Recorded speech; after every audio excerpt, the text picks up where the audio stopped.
খুবই ব্যস্ত। নিৰ্বাচনী প্ৰচাৰ দিল্লী নিৰ্বাচনত খুব ধুনীয়াকৈ চলি আছে। গাঁৱে গাঁৱে আমাৰ নেতাকৰ্মীয়ে ভ্ৰমণ কৰি আছে আৰু ৰাইজে যথেষ্ট সঁহাৰি জনাইছে। মই ভাবোঁ যে প্ৰায় 40,000 ভোটৰ ব্যৱধানত আমাৰ প্ৰাৰ্থীয়ে জিকিব লাগে আৰু অহা দিনত মুখ্যমন্ত্ৰীৰ সভা হ'ব। মুখ্যমন্ত্ৰীৰ সভাৰ পিছত পৰিৱেশ আৰু পৰিৱৰ্তন হ'ব। এই ইলেকশ্যন বহুত ভাল এটা ইলেকশ্যন। মিত্ৰজোঁট ভাৰতীয় জনতা পাৰ্টীৰ নেতৃত্বত যিটো মিত্ৰজোঁট চলি আছে তাৰ নেতৃত্বত মুখ্যমন্ত্ৰী ডাঙৰীয়াৰ নেতৃত্বত প্ৰমোদ বড়ো ডাঙৰীয়াৰ নেতৃত্বত খুব ভাল ইলেকশ্যন। আজি দলগঠন লোকৰ সৈতে বৈঠক হ'ল, মানে চবৰ লগতে মিটিং চলি আছে, চবে সঁহাৰি জনাইছে। মাটি বাৰীৰ সমস্যা আছিল, বিলাকো নিষ্পত্তি বসুমতী বসুন্ধৰাৰ জৰিয়তে আৰম্ভ হৈছে।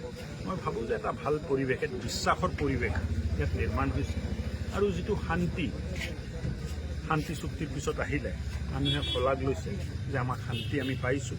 বহুত বছৰ অশান্তিত থকাৰ পিছত এতিয়া শান্তি আহিছে, গণতন্ত্ৰ মজবুত হৈছে, মানুহৰ কথা গুৰুত্ব পাইছে। মই ভাবোঁ যে এটা পৰিৱেশ সলনি হোৱাৰ কাৰণে ৰাইজে আত্মসন্তুষ্টি প্ৰকাশ কৰিছে আৰু আমাক মিত্ৰজোঁটক প্ৰাৰ্থীক বিপুল ভোটত দিব। খুবই ব্যস্ত। নিৰ্বাচনী প্ৰচাৰ দিল্লী নিৰ্বাচনত খুব ধুনীয়াকৈ চলি আছে। গাঁৱে গাঁৱে আমাৰ নেতাকৰ্মীয়ে ভ্ৰমণ কৰি আছে আৰু ৰাইজে যথেষ্ট সঁহাৰি জনাইছে।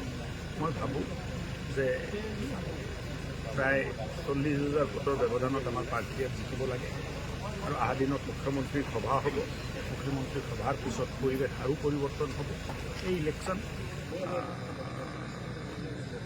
বহুত ভাল এটা ইলেকশ্যন। মিত্ৰজোঁট ভাৰতীয় জনতা পাৰ্টীৰ নেতৃত্বত যিটো মিত্ৰজোঁট চলি আছে তাৰ নেতৃত্বত মুখ্যমন্ত্ৰী ডাঙৰীয়াৰ নেতৃত্বত প্ৰমোদ বড়ো ডাঙৰীয়াৰ নেতৃত্বত খুব ভাল ইলেকশ্যন। আজি দলগঠন লোকৰ সৈতে বৈঠক হ'ল, মানে চবৰ লগতে মিটিং চলি আছে, চবে সঁহাৰি জনাইছে।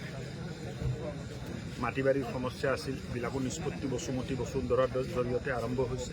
মই ভাবোঁ যে এটা ভাল পৰিৱেশ, এক বিশ্বাসৰ পৰিৱেশ ইয়াত নিৰ্মাণ হৈছে আৰু যিটো শান্তি চুক্তিৰ পিছত আহিলে মানুহে শলাগ লৈছে যে আমাক শান্তি আমি পাইছোঁ।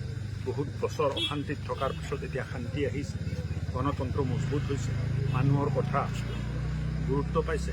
মই ভাবোঁ যে এটা পৰিৱেশ সলনি হোৱাৰ কাৰণে ৰাইজে আত্মসন্তুষ্টি প্ৰকাশ কৰিছে আৰু আমাক মিত্ৰজোঁটক প্ৰাৰ্থীক বিপুল ভোটত দিব।